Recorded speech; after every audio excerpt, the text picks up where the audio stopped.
Hello, my dear students. Welcome to today's class. I am Archana. I hope you all are safe and healthy. Yes, my dear students. Today we will start our next chapter. Chapter 3rd is Interior of Earth. Yes, my dear student. In this chapter we learnt about the interior of Earth. It means Earth के interior part के बारे में आज हम information लेंगे, उसके बारे में सीखेंगे कि Earth के interior में क्या है, यानी कि Earth के गर्भ में क्या है, उसके अंदर क्या है. In last chapter we have learnt about the origin of earth, atmosphere of earth. So in this chapter we learnt about the interior of earth. Yes, my dear student, अगर हम आज तक का रिकॉर्ड देखें तो हमारे पास ऐसे कोई भी साक्ष्य नहीं है, कोई भी प्रूफ नहीं है जो ये प्रूफ कर सके कि अर्थ के इंटीरियर में क्या चीज़ें हैं और क्या नहीं है. मीन्स आज तक कोई पर्सन अर्थ के सेंटर तक नहीं पहुंच पाया है. सो माय डियर स्टूडेंट, फिर क्या है ऐसा जिसके बेसिस पे आज साइंटिस्ट ये कहते हैं कि अर्थ के इंटीरियर पार्ट को हम 3 लेयर्स में डिवाइड कर सकते हैं. आपने 9th में भी पढ़ा होगा, 6th 7th में भी ये कई जियोग्राफी के अंदर आपने पढ़ा होगा कि अर्थ के अंदर हम अर्थ को अगर इंटीरियर पार्ट को डिवाइड करें तो मेजर 3 डिविजन्स में हम कर सकते हैं, कोर, मेंटल और क्रस्ट. लेकिन ये कैसे हुआ होगा, कैसे इन्फॉर्मेशन मिलती है, आज हम इसके बारे में सीखेंगे. सो माय डियर स्टूडेंट, ये जो इन्फॉर्मेशन है इसके बारे में हमारे पास कलेक्ट करने के लिए 2 तरीके हैं, 2 वे हैं. एक डायरेक्ट सोर्सेज हैं और एक इनडायरेक्ट सोर्सेज हैं जो हमें इन्फॉर्मेशन देते हैं about interior. My dear student, जो साइंटिस्ट हैं आज तक कोई भी ऐसा पर्सन नहीं हुआ है, कोई भी आज तक ऐसी ड्रिलिंग नहीं हुई है जो अर्थ के इंटीरियर पार्ट तक, सेंटर तक पहुंच पाई हो. सो ये हमारे पास आज हम इमेजिन कर सकते हैं, एस्टिमेट लगा सकते हैं कि यहाँ तक हमारे अर्थ के इस पार्ट में ये इस तरह के मटेरियल होंगे और यहाँ इस तरह के. लेकिन कहीं ना कहीं साइंटिस्ट ने इस चीज़ को प्रूफ भी किया है with the help of some activities. Because जो अर्थ है, अर्थ का जो फॉर्मेशन है, अर्थ की जो स्ट्रक्चर है, उसको फॉर्म करने के लिए उस 2 फोर्सेस वर्क करती हैं, इंडोजेनिक और एक्सोजेनिक फोर्सेस. जो किसी भी फॉर्म में जो हमारी अर्थ के ऊपर जो फिजिकल फीचर्स दिखाई देते हैं, यानी कि फिजियोग्राफी जो अर्थ की है उसके ऊपर जो फीचर्स बने हुए हैं, उनका फॉर्मेशन का जो रीजन होते हैं वो 2 तरह की फोर्सेज होती हैं जिसको इंडोजेनिक और एक्सोजेनिक फोर्सेज बोलते हैं. इंडोजेनिक यानी कि जो अर्थ के इंटीरियर से फोर्स लगाती हैं, यानी कि यहाँ से अंदर से बाहर की तरफ फोर्स लगाती हैं और वहाँ पर कोई स्टेप बन जाती है या वहाँ उस अर्थ पार्ट पर, क्रस्ट के ऊपर फिजियोग्राफी फीचर्स प्रिपेयर हो जाते हैं.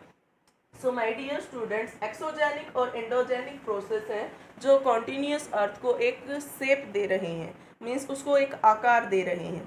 ठीक है, तो यहाँ पर हमारे पास कुछ डायरेक्ट और इनडायरेक्ट सोर्सेज हैं जो इन्फॉर्मेशन देते हैं हमें about interior of earth. Direct sources की अगर बात करें तो हमारे पास 3 तरीके हैं, वोल्केनो, इरप्शन और माइंस और ड्रिलिंग.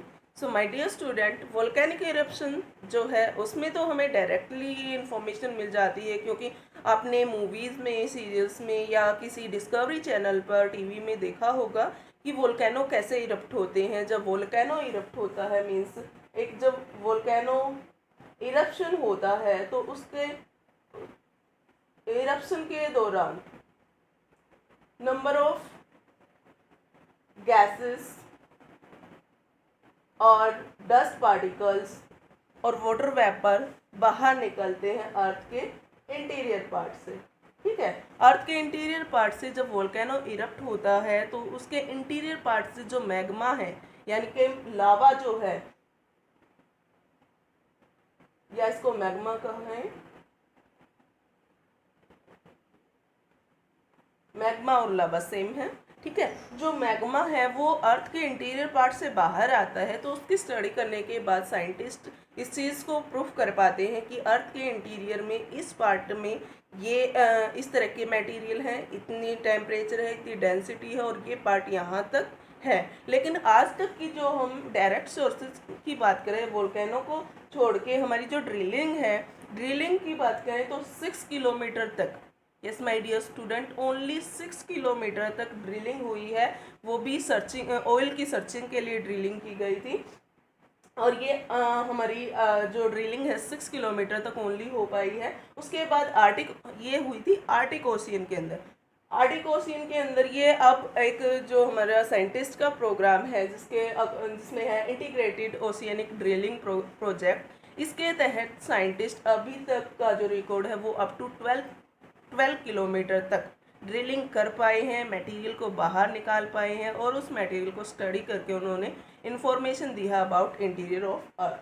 एंड नेक्स्ट है माइनिंग की जो एक्टिविटीज़ हैं। माइनिंग करते हैं तो हम जो हमारा क्रस्ट पार्ट है वहाँ से शुरुआत करते हैं और डिगिंग करके जो हम मटेरियल निकालते हैं उसको स्टडी करके साइंटिस्ट वहाँ से भी इंफॉर्मेशन देते हैं कि इतनी गहराई तक किस तरह के मटेरियल है, कितना ही डेंसिटी है और ये कहाँ तक एक जैसे टेम्परेचर में है या एक जैसी डेंसिटी है, किस तरह के डस्ट रॉक्स पार्टिकल्स यहाँ पर अवेलेबल हैं। सो जो माइन है, माइन की बात करें तो आज तक की जो सबसे डीपेस्ट माइनिंग हुई है वो हुई है robin deep in south Africa. South Africa में रोबिनसन डीप नाम के से एक माइनिंग है जो गोल्ड माइनिंग है, ठीक है। और गोल्ड माइनिंग है, इसमें जस्ट अब तक की 4 किलोमीटर, ओनली 4 किलोमीटर तक की माइनिंग हुई है। और इस माइनिंग के दौरान जो मटेरियल निकला है साइंटिस्ट ने उसको स्टडी करके बताया है कि यहाँ पर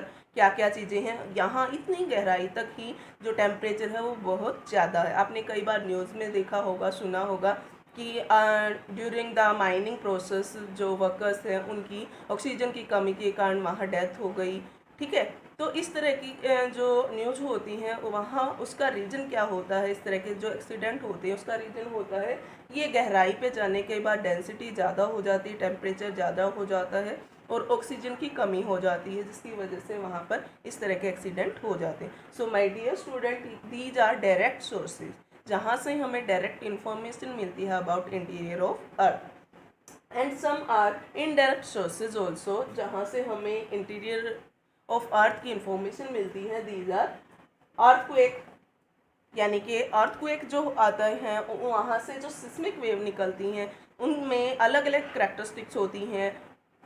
उनकी करैक्टरिस्टिक कोई सॉलिड से गुजर सकती है, कोई लिक्विड पार्ट से गुजर सकती है, कोई दोनों से गुजर सकती। तो उनकी करैक्टरिस्टिक्स के अकॉर्डिंग जो अर्थ के इंटीरियर है उसके बारे में इंफॉर्मेशन साइंटिस्ट दे पाए हैं। उसके बाद मैग्नेटिक फील्ड की जो मैग्नेटिक फील्ड है हमारी, जब अर्थ रोटेशन करती है और रिवोल्यूशन करती है तो इसके पोलर जो एरियाज हैं north pole and south pole, यहाँ पर मैग्नेटिक फील्ड बन जाते हैं और इन मैग्नेटिक फील्ड से भी पता चलता है इंटीरियर का। दूसरे नेक्स्ट जो इंफॉर्मेशन का सोर्स है वो है ग्रेविटेशनल फील्ड, यानी कि जहाँ पर ग्रेविटी जो हमारी है अर्थ की ग्रेविटी है उसकी फोर्स के अकॉर्डिंग भी कि कहाँ ग्रेविटी ज़्यादा है कहाँ कम है, उसके अकॉर्डिंग भी इंटीरियर के बारे में इंफॉर्मेशन साइंटिस्ट फाइंड आउट करते हैं। सो माय डियर स्टूडेंट, ये दो तरीके हैं, दो सोर्सेज हैं हमारे पास जहाँ से हमें इंटीरियर ऑफ अर्थ की इंफॉर्मेशन मिलती है। एंड अदर अब तक की जो हमारी डायरेक्ट सोर्सेज हुए हैं वो मैक्सिमम हम 12 किलोमीटर तक फाइंड आउट कर पाए हैं। लेकिन आपको पता है कि जो अर्थ का रेडियस है वो 6370 किलोमीटर है और इतनी लार्ज अर्थ का और उतनी डेंसिटी के साथ अर्थ के अंदर तक पहुंच पाना पॉसिबल नहीं है। सो अब हमारे पास यही रिलायबल रिसोर्सेज हैं, इन्हीं पे हमें विश्वास करना होगा और इन्हीं को हम आगे स्टडी करते हैं in this chapter. So we start our direct sources. Yes my dear students, direct sources की अगर हम बात करें तो सबसे पहले हम अर्थ के इंटीरियर को समझ लेते हैं कि जो हमारे साइंटिस्ट हैं वो अर्थ इंटीरियर के लिए क्या कौन कौन से डिवीजन करते हैं। तो हम अगर हम अर्थ के इंटीरियर की बात करें तो ये हमारी अर्थ है। अगर हम अर्थ को एक वाटरमेलन की तरह कट कर दें तो जैसे वाटरमेलन के अंदर आपने नोटिस किया हो उसके अंदर भी 3 लेयर्स होती हैं। अपर ग्रीन लेयर होती है जो काफ़ी थिन होती है लाइक क्रस्ट, उसके बाद एक वाइट लेयर होती है जो metal layer like metal, second layer उसको हम मान सकते हैं जो क्रस्ट से थोड़ी ज़्यादा होती है, और कोर जो हमारा रेड वाला पोर्शन उसको हम कोर मान लें। तो सेम ऐसे ही अगर उसको अर्थ को हम कट कर लें तो अब जो पार्ट निकल के आता है इसमें हम डिवीज़न करते हैं। ये हमारा अपर जो है, अपर लेयर थिन होती है, इसको क्रस्ट नाम दिया गया है, upper layer is crust. So और इसी के ऊपर हमारे फीचर्स होते हैं, means mountain, plain, plateau, ocean, जो भी हमारे फिजिकल फीचर्स है वो इसी क्रस्ट पर होते हैं। ये जो हमें दिखाई देते हैं ये हमारी क्रस्ट पार्ट है। ओके, उसके बाद एक हमारी जो सेकंड लेयर आती है वो होती है mantle layer.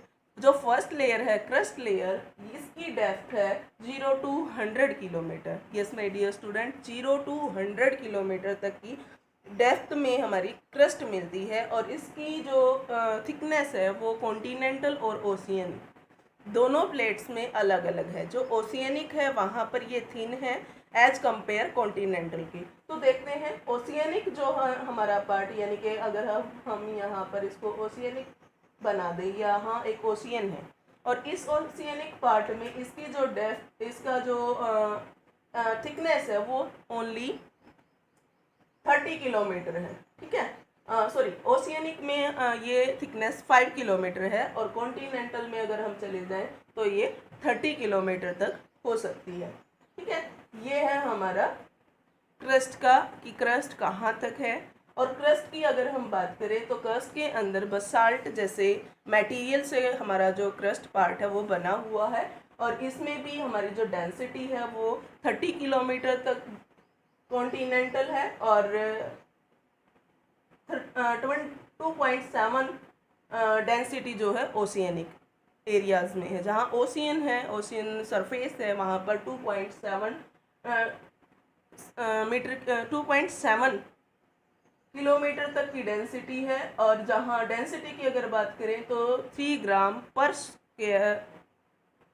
Square centimetre. Okay, and continental surface में, यानी कि हमारा जहाँ पर कॉन्टिनेंट है वहाँ पर भी वेरिएशन देखने को मिलते हैं, क्योंकि जो हमारा माउंटेनियस एरिया है, यानी कि जहाँ पर माउंटेन्स है लाइक हिमालय, वहाँ पर डेंसिटी या थिकनेस इसकी और बढ़ जाती है। वहाँ पर थिकनेस का जो है अब तक का मेजरमेंट है वो 70 किलोमीटर तक की थिकनेस वहाँ पर उन एरियाज में मिलती है अर्थ की। ओके, सॉरी, क्रस्ट की। Is clear? Next is second layer is metal. Is this metal? Metal जो लेयर है उसको भी 2 पार्ट्स में हम डिवाइड कर सकते हैं, एक अपर मेटल, एक लोअर मेटल। जो अपर मेटल है वो हमारा थोड़ा सा एक up to 400 kilometre, 100 to 400 kilometre तक की जो गहराई है वहाँ पर हम मेटल, अपर मेटल को काउंट करते हैं और यहाँ इस एरिया को, इस मेटल के 400 किलोमीटर तक के एरिया को हम एस्थोस्फीयर बोलते हैं। Yes my dear students, asthenosphere. Asthenosphere इसको कहा जाता है जो हमारा क्रस्ट के नीचे जस्ट सेकंड लेयर जहाँ पर स्टार्ट होती है मेटल, वहाँ से 100 से लेकर के 100 to 400 किलोमीटर तक का की जो बेल्ट है उसको कहा गया है एस्थनोस्फीयर। और यहाँ पर सोर्स ऑफ मैग्मा माना जाता है कि जो मैग्मा है यानी कि हमारा जो लावा है उसका सोर्स इसी लेयर में है, इसी मेटल की अपर लेयर में है। Is clear? एंड सेकंड जो मेटल का पार्ट है जो उसके नीचे 400 to 2900 किलोमीटर तक की जो बेल्ट है उसके अंदर जो हमारा मेटल पार्ट है वो है सॉलिड। ये सॉलिड है, यहाँ पर लिक्विड नहीं है, फोम। इट मीन्स जो अर्थ की सेकंड फॉर्म है मेटल, उसकी अपर लेयर लिक्विड फॉर्म में है, वहाँ कहीं ना कहीं लावा का सोर्सेज है यानी कि मैग्मा के सोर्सेज हैं। अब उसके आफ्टर दैट 400 किलोमीटर और अप टू 2900 किलोमीटर ये हमारी सॉलिड लेयर है। इसको हम मेटल, आउटर मेटल कह सकते हैं। ठीक है, सॉरी, इनर मेटल कह सकते हैं क्योंकि ये मेटल इनर साइड है, अंदर की साइड है, और ये हमारा आउटर मेटल है जो 100 to 400 किलोमीटर तक बना हुआ है। उसके बाद बात करते हैं हमारी जो थर्ड लेयर है, मीन्स जो अर्थ का सेंटर है, अर्थ का सेंटर पॉइंट जिसको हमने कोर का नाम दिया है। Yes my dear student, we also divided into 2 parts. Core को भी हम दो भाग में डिवाइड कर सकते हैं, 2 पार्ट्स में डिवाइड कर सकते हैं, is inner core and is outer core. Inner core जो है वो ये माना जाता है अकॉर्डिंग टू साइंटिस्ट, जो इनर पार्ट है वो सॉलिड फॉर्म में है, वहाँ पर निकिल और आयरन जैसे हैवी पार्ट्स डिपॉजिट हो चुके हैं और उनके डिपोजिशन से वहाँ पर सॉलिड है, मीन्स टाइट है, वहाँ पर कोई लिक्विड फॉर्म नहीं है। वो हैवी मटेरियल वहाँ पर अर्थ के सेंटर में जाके सबमिट हो गए हैं, जिसकी वजह से ये पार्ट्स जो है इनर जो कोर है वो सॉलिड फॉर्म में है। और ये हमारा 6378 सेंटर पॉइंट है, यहाँ से लेकर के 5100 किलोमीटर तक की जो डेप्थ है उसमें ये सॉलिड है, और अप टू 5100 टू 2900 यानी कि जो हमारी इनर मेटल है, इनर मेटल से और इनर कोर के ऊपर का जो बीच का पार्ट बचता है यानी कि हमारा आउटर कोर, इस आउटर कोर के अंदर ये जो आउटर कोर है यहाँ पर लिक्विड है। इट मीन्स दोबारा से लिक्विड है, अर्थ लिक्विड थी उसके बाद सॉलिड हुई, अब यहाँ फिर से लिक्विड फॉर्म में है, यानी कि यहाँ पर फिर से अर्थ के अंदर लिक्विड है, यानी कि जो मटेरियल है वो लिक्विड फॉर्म में है न कि सॉलिड। उसके बाद फिर सेंटर में सॉलिड है। इट मीन्स हमारी अर्थ के अंदर लेयर बनी हुई है और इन लेयर्स को हमने अलग अलग उनकी डेंसिटी के अकॉर्डिंग, उनकी डेप्थ के अकॉर्डिंग उसको इस तरह से 3 मेन कैटेगरीज में डिवाइड किया है। First is crust, second is mental, third is core. Crust जो अपर लेयर है, थिन लेयर है, इसकी डेंसिटी, इसकी जो डिप्थ है, थिकनेस है 0 to 100 किलोमीटर है। आफ्टर सेकंड इज मेटल, और मेटल लेयर जो है हमारी 100 to 400 तक जो है वो आउटर मेटल है, जहाँ पर हमने ये कहा है कि यहाँ लिक्विड फॉर्म में है, मीन्स लावा का सोर्सेज है। उसके बाद जो इनर मेटल है, इनर मेटल जहाँ पर 400 to 2900 किलोमीटर तक जो विड्थ है, जो पट्टी बनती है, वो पार्ट हमारा सॉलिड है। उसके बाद फिर से अर्थ जो है लिक्विड फॉर्म में है, जिसे हमने आउटर कोर कहा है, और ये लिक्विड फॉर्म में है। यहाँ पर इसकी जो डेप्थ है वो 2900 to 5100 किलोमीटर तक है, और आफ्टर 5100 किलोमीटर टू 6378 किलोमीटर तक जो है अर्थ का पार्ट, जो अर्थ की इंटीरियर पार्ट है, इनर कोर है, वो सॉलिड फॉर्म है। So my dear student, in these division we know about earth interior, कि अर्थ का जो इंटीरियर है वो किस फॉर्म में है, कहाँ लिक्विड है। सो मीन्स हमारी जो अर्थ है वो एक लेयर हमारी सॉलिड है, उसके बाद फिर लिक्विड आ जाता है, फिर सॉलिड हो जाती है, फिर लिक्विड, मीन्स लेयर बनी हुई है अकॉर्डिंग टू डेंसिटी। ठीक है, तो ये हमें इंफॉर्मेशन जो है मिली है डायरेक्ट और इनडायरेक्ट सोर्सेज से। तो नेक्स्ट जो हमारी लेक्चर होगा उसके अंदर हम डायरेक्ट सोर्सेज को प्रॉपरली 1 by 1 वोल्केनिक इरप्शन किस तरह से उसमें इरप्शन के अंदर हम फाइंड आउट करते हैं, उस मटेरियल को स्टडी करके किस तरह से इंफॉर्मेशन मिलती हैं। दूसरा, उसके बाद अर्थक्वेक को हम सिस्मिक वेव्स के बारे में डिटेल में पढ़ेंगे। सो माय डियर स्टूडेंट, अगर so I think you all are clear. If you have any doubt you can comment in comment section, and thanks to all, have a good day.